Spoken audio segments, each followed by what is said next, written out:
Oh, how about that for a shot? At the 2, 4, 5, 7, 10. Gets the 2, 5, 7, 10. Leaves the 4. How do you do that? 10 bucks. Gains the lead by 1. Now he's opposite a spare in the 6th. Great match going here.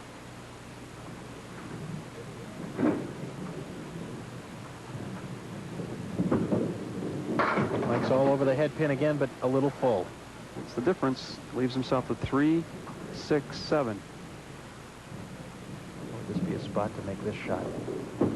Let's see. Nope.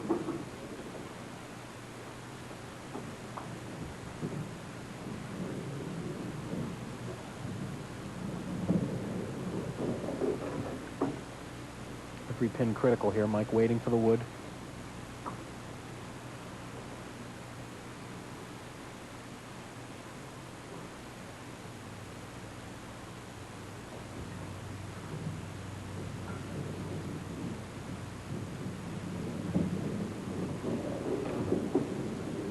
And misses it.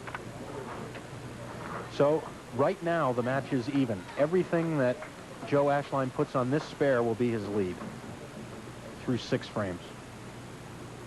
What a match. 2.5 games. We could have just said, okay, we're going to bowl 4 boxes and whoever wins, wins. Ooh, I thought he was going to tip the 6-pin into the 3 and possibly into the head pin for the strike. Move the 6-pin off the spot. 7-pin draw, boy. Pull it badly to the left. Critical miss there.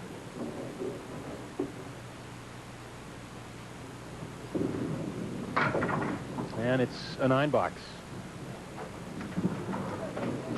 So Joe's lead is 7.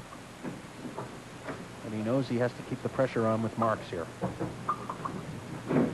I mentioned this time and time again. This 8th frame, for some reason, could mean a lot of matches. You want to leave one there so you can work on it going into your final 2 frames.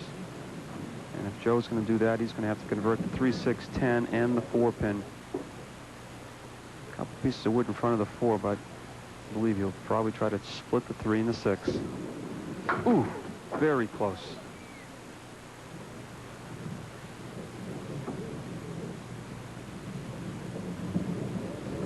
You know what's going to happen. He's going to play the wood, and it's going to come off the wall, and he's going to say, well, should have went that side. But it didn't happen.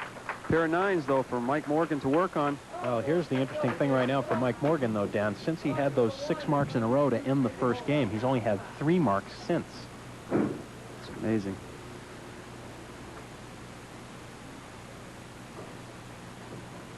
Only 3 marks in the last 16 boxes, and now he's looking at the spread eagle. There's the difference.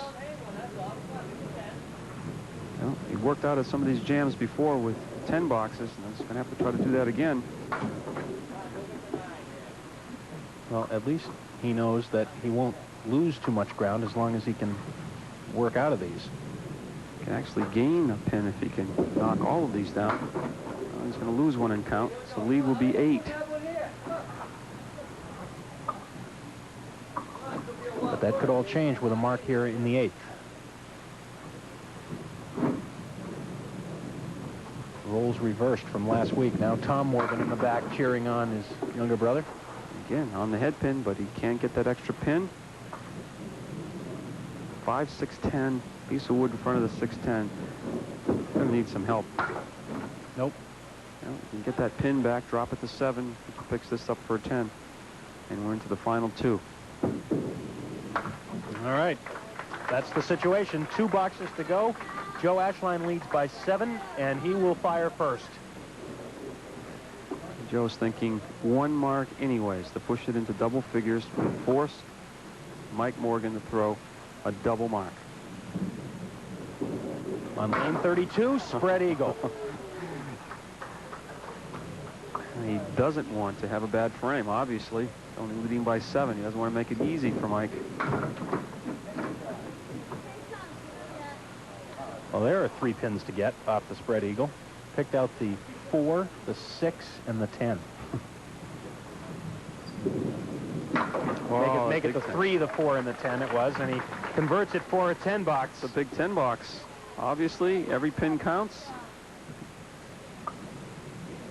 Trailing or leading by 7. Mike Morgan's going to have to throw at least a spare with 7 or better on it, depending on what he gets this final frame.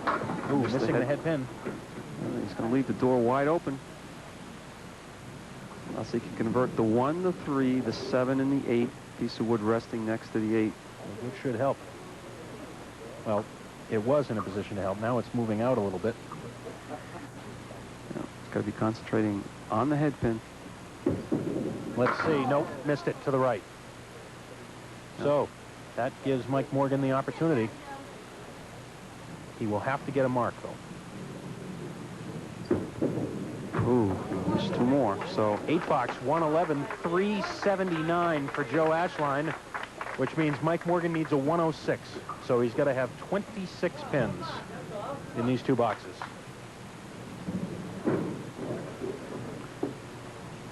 White knuckle time. This is what it's all about. What a match. Well, misses the head pin, leaves himself the 4 horsemen and the 10. Not an easy spare. Mike seemed to deliver that ball a little more slowly that time. Trying to get off, hitting the head pin full. Oh, look at this. Almost. He gets the problem pin, I thought, would be the 10 pin. He gets the 10 pin, but he leaves the other corner of the 7. All right down to the final box we go. Mike needs a mark and 6 on it to win. Wow.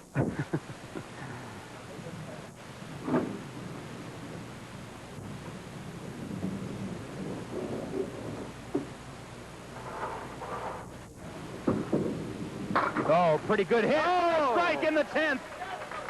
Yeah. Is that ironic or what? He dropped the ball on the foul line, and that was enough to take a little bit off the ball. Instead of coming in full, hits the 1-2 pocket and the strike. 2 balls for 6 pins in the win. That could do it right there. It's done. Wow. Well, Mike can throw this last one for fun. Probably enjoy this one more than any ball he threw in the match. Wow, what a match. 107 and a 381, a 2-pin victory for Mike Morgan over Joe Ashline. Mike Morgan moves into the semifinals, and we will move to the bonus ball contest and a chat with our bowlers after this message.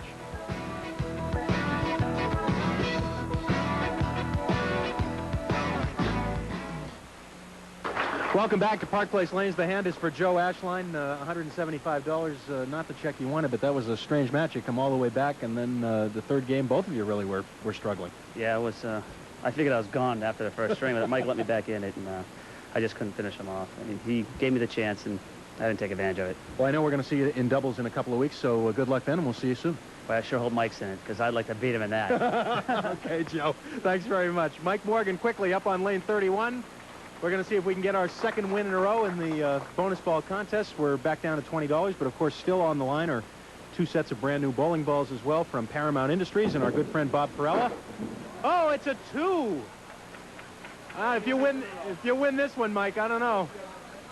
Well, surprisingly enough, not a match. Howard Estes from Drake at Mass chose a 7. Silly Howard. He chose 7. Yeah. So it's a 2 and not a match, but well, he had him all the way. 40-pin lead, never a problem. I'll tell you what, you throw a string like that, and then I don't know what it is. You start throwing the ball, and all of a sudden I just started staring into the head pin, and here he came. Like Doug, like you said, luckily I hit the foul line. The ball jumped a little left. I got through the strikers. That probably would have been a 2-1 the way I was going. And that was the difference. So now you get to come back next week and just face Paul Berger. That's all. Oh yeah, it gets a lot easier, right? Well, let's put it this way: if I throw the 2 strings I just threw, I'm in big trouble. So. Mike, we'll see you next week. All right, thanks very much. We're running out of time, but real quickly, Dan, again, a terrific match. It was kind of strange how it ended. I thought maybe after the 2nd game we might have 2 400s, but it didn't work out that way. Next week's going to take a lot to top the excitement of today. Semifinals next week, and of course, don't forget at 5 o'clock today, it's week 2 of our Stars and Strikes doubles series. So until then, for Dan Murphy and the whole crew, have a good afternoon, everybody.